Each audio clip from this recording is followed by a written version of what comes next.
This strange setup is the king's Indian defense. Moments before these pieces, these pawns and the queen, are violently shoved into white's kingside territory. But what will happen to this bare defenseless king? Absolutely nothing. Because after days of intense digging on Lee chess, I found 3 brilliant games to show you how to break all chess opening principles by forgetting about king safety, forgetting about the center, and going straight for your opponent's king. Insane. But not insane enough for me. So I decided to add a bonus trick that allows you to play this deadly opening with the white pieces as well. Now that is insane. But first, let's study the basics of the king's Indian defense.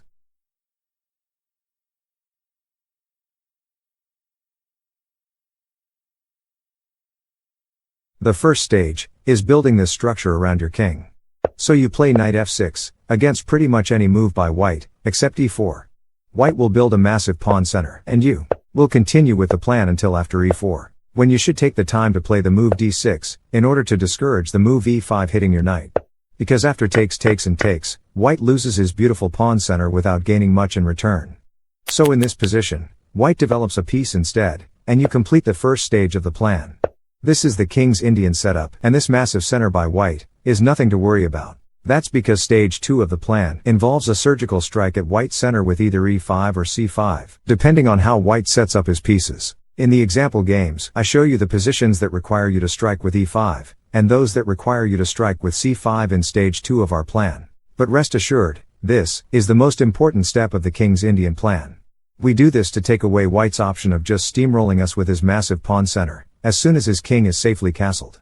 Because after e5, white has a decision to make. d5, which will trigger the violent final stage of our plan, or a series of captures that completely dissolve his beautiful pawn center. Because mind you, this is not a free pawn. Taking it triggers another series of captures at the end of which, black will have annoying pressure on this b2 pawn. How will white develop his bishop? This is why after key moves c5 or e5, a huge number of your opponents will play d5. This locks the central pawns together and brings us to stage 3 of our king's Indian plan. This is an attack led by pawns, supported by these minor pieces and these 2 major pieces. The first milestone of the attack is achieving the f5 pawn push. So moves like knight h5, knight d7 or knight e8 are all different flavors of the same plan. After castles, f5 initiates the kingside assault. The idea is to push with f4, g5, g4 chasing away the defenders of white's king, and then breaking open the king position so that the minor pieces, the rook and the queen, can hunt white's king down. But how can we afford to play such risky moves? Is our king not just as vulnerable as white's? Well, my friends, all lies on this simple d5 move. As soon as d5 is on the board, it means that the center is locked, and a locked center in chess means the only avenues of attack are the flanks. But now, the angle of the interlocked wall of pawns is such that black has more space on the king's side, and is cramped on the queen's side. But white, on the other hand, has more space on the queen's side but is cramped on the king's side. So instead of fighting on the side where black has the space advantage and losing, white is advised to attack on the queen's side. And that sets up the king's Indian defense battlefield. Kingside attack versus queenside attack. There are no draws in the king's Indian, and this game by the greatest chess player of all time is a brilliant example of just how violent things can get in the king's Indian defense. d4, knight f6, c4, g6 and knight c3 is how the vast majority of your games will go. After bishop g7 and e4, Bobby Fischer plays d6, stopping e5, and on the next move, he completes the king's Indian formation. On the white pieces was Viktor Korchnoi, a Soviet chess player famously known for his terrible temper, often displayed by sweeping all the pieces off the board and losing positions. He calmly played knight f3 preparing to castle. Bobby Fischer enters stage 2 of the king's Indian plan by playing which move? Yes, e5, striking at the center. White ignores the central thrust by castling, but after knight c6 putting more pressure on the center, Korchnoi yields and plays d5. Knight goes to e7 and the white knight goes to d2, because instead of being in the way of what will likely be a violent pawn storm, this knight is better placed on a square like c4, enhancing white's queenside attack. But in this position, Bobby Fischer plays a sneaky move, c5, delaying white's queenside progress by fixing this pawn on c4, and limiting this knight's attacking squares. He did this because pawn takes pawn on Passan was an illegal move back then. I'm joking, it's been around since 1561. Right around the time Joe Biden was born. I'm guessing the GOAT was confident in his ability to play with a backward d-pawn weakness had Korchnoi captured on Passan. In the game, however, a3 was played preparing before, and Fischer played knight e8, preparing to enter stage 3 of our plan. Before attack c5 and b6 protects, but after rook b1 adding more queenside pressure, Fischer decides to fire his own kingside attack. f5, f3 and f4. Both players are focusing on their attacking plans until Fischer plays rook f6, a brilliant move. This is the king's Indian rook. If you can place it on such a square that it reinforces the kingside attack, but also defends your queenside weaknesses, both at the same time, you are well on your way to mastering the king's Indian defense. Takes and knight b3 was played by Viktor Korchnoi, protecting his a-pawn, and slowly bringing his forces towards black's queen side. Rook g7 by Bobby Fischer, the best position for this rook, eyeing white's king and also protecting the d6 weakness. Bishop d2 is played aiming at black's queenside, but also a let's wait and see what Fischer does type move, since this sneaky c5 pawn planted by Fischer has put a wet blanket on white's attack. My impatient 2300 elo brain is already considering moves like bishop e1, bishop f2, sacrificing a piece for that annoying c5 pawn, and then trying to make something out of these two passed pawns. But I know there is probably a grandmaster watching this video and laughing arrogantly at that plan. It's okay, buddy, I know someone who would laugh hysterically at your brilliant plans. Life is a funny thing. Anyway, Fischer plays knight f6 preparing g4, and after king h1, white is completely on the defensive. g4 is a devastating pawn break. Pawn break? Yes, pawn breaks, they open files, they open diagonals. Pawn breaks destroy defenses, and mastering them is a quick and easy way to increase your rating, your self-esteem, your testosterone levels and your sex appeal. Let me know down below if you'd be interested in an in-depth video on pawn play. You should subscribe though, don't trust the YouTube algorithm to recommend the video to you once it's out. This is a small channel, you see. Anyway, pawn takes and knight takes was the beginning of the most violent attack I've seen since my dog broke into my neighbor's chicken house. Korchnoi tries to use his rook as a defensive blockade, but rook h6 creates a new point of attack. h3 threatens this pesky knight, but does it really? Knight g6, Fischer ignores, and after king g1, now the knight retreats.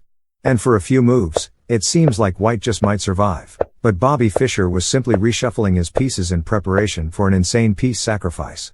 This is the best example of space advantage in chess. Black has the space to maneuver his pieces and create multiple threats on white's kingside. But white does not have the space to maneuver his pieces and respond to those threats. You mix that with a little bit of tactical intuition, and you get knight takes h3 double exclamation. Pawn takes and bishop takes check. Knight checks, bishop takes, and after bishop takes threatening the queen. Korchnoi realizes that the king has no escape route to the queenside, and after the queen moves and queen h4 check, black has the bishop, the rook, the queen, black has this rook if he so wants, all against this trapped white king. Black is also Bobby Fischer, by the way. No one special, just the greatest chess player of all time. The chess book says that in this position, Viktor Korchnoi resigned. But I think we all know what actually happened. And before you judge him, you should know that the American world champion was no saint either. From moodiness to violent outbursts, it feels like to be a pro chess player back then, you had to be a psychiatric patient of some sort. The following game will surely leave you with a lot of questions, but it's very important that you watch it before you play the king's Indian defense. The first few moves must be familiar to you by now. e4 and black plays d6 protecting his knight, but this is followed by two strange moves by white. Bishop e3 and queen d2. Why? Well, these are players who are fed up of the king's Indian and have come up with a sneaky attacking plan. The idea is to castle queenside, use this battery in combination with the kingside pawn storm to turn the tables on black. In this game, however, black stubbornly went e5, sticking to the classic king's Indian plan. After d5 locking the center, and knight e8 preparing f5, white played f3 getting ready for a kingside pawn storm of his own. f5, takes castles, and black sadly realizes that he is aiming his attack, not at black's king, but rather at a battalion of heavy pieces and pawns. Bad idea, so he plays f4. This is not an offensive move by any means. Black is now on the defensive, and he is trying to stop white's infiltration via this diagonal. But when one diagonal closes, another opens. Bishop d3, and after rook f7 enhancing black's defense of h7, white plays g3, a pawn break, the key ingredient in all successful attacks in chess. Takes and now, this file is open, this diagonal is open, and these pawns are rolling. The next few moves are black bringing more reinforcements to his kingside defense, and white adding more attackers until b5. Black throws in a jab of his own. After c5, before and knight e4, this proves to be one very sad attempt at a queenside attack. One of black's defenders of h7 is about to be traded. Takes, bishop takes, and now, it's 3 attackers versus 2 defenders. Something has to be done.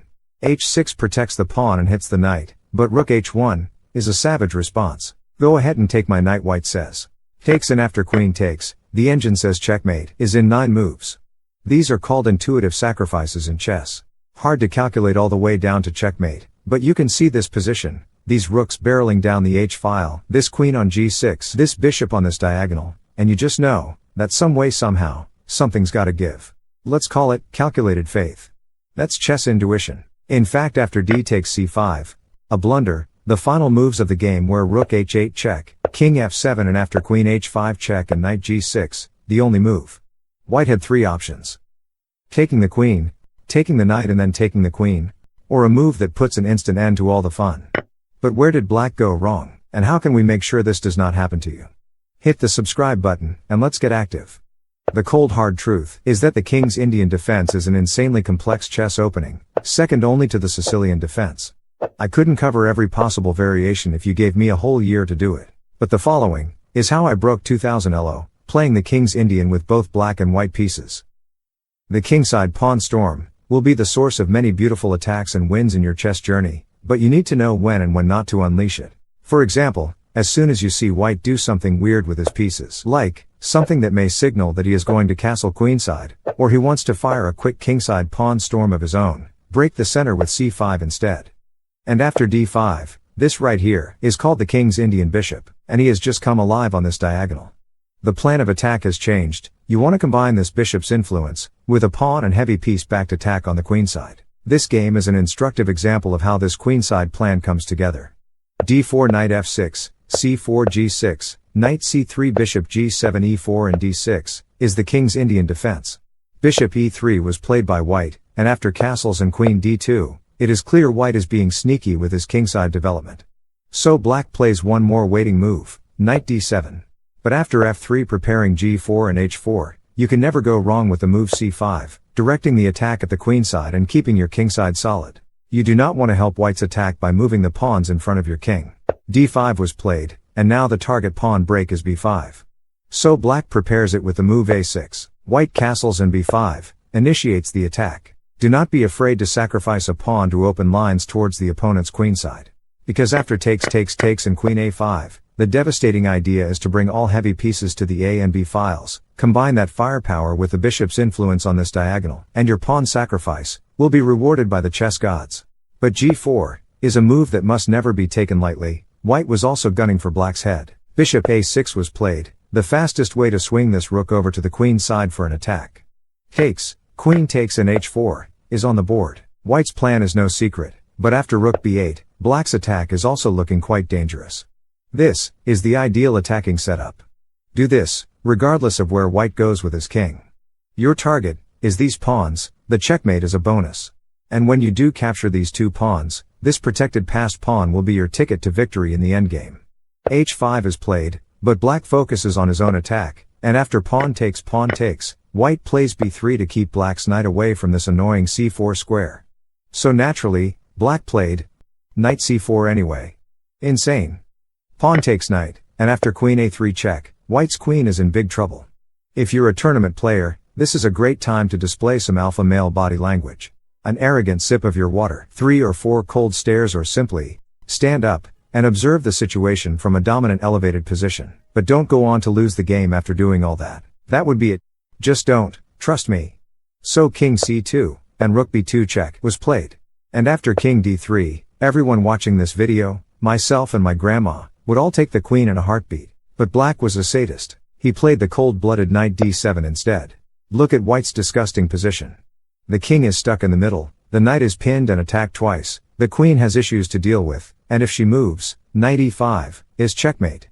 For my young viewers, this is what it's like to be an adult. Rent is due, your girlfriend wants to see other people, your dog ate your neighbor's chicken. You've been writing this script for so long, but you still need to show how this opening is played with the white pieces. Anyway, the trick here, my fellow friends, is knight f3 on move 1. You build your king side structure as per stage 1 of the King's Indian plan. Let black build a massive pawn center if he so wishes, until you reach stage 2. This is where you attack the center with either c4 or e4. The rest of this game is in line with the ideas I've been presenting to you all throughout this video. The board is inverted and the colors are reversed, but the ideas remain the same.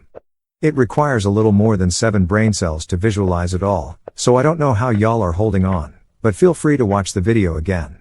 Or better yet, subscribe, so you can come back and watch it again after a few games. But if you really want to test yourself, watch this video, and try to figure out where the King's Indian player kept going wrong. You'll also learn a thing or two about pawn breaks.